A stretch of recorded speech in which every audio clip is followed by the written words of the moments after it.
Hey, man, thanks for tuning in. Got a Club Car DS here.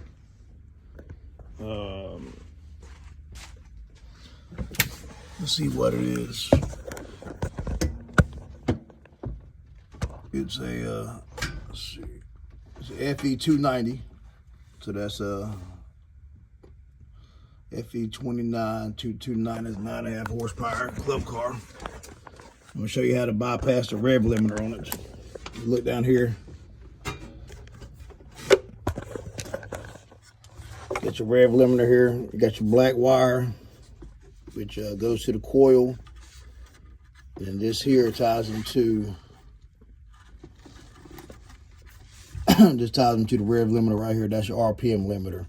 They're bad for intermittent running, or if you turn the governor up and you want to go faster, just bypass this. And what you want to do there, just take this here and just cut the wire, the black wire off the RPM limiter off. So all you want to have is your coil wire here going straight to your kill wire from your micro switch, which will give it a ground to kill the fire. So simple as that, man. Your coil wire, normally it's tucked behind this, so you got to reach back there and find it. Just take the wire from the coil, which is here, and hook it straight to the wire, which would actually be a black and white wire. Right there, it runs down the side of the engine block in these clamps.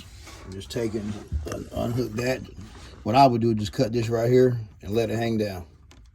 All right, man. Thanks for watching. Stay tuned.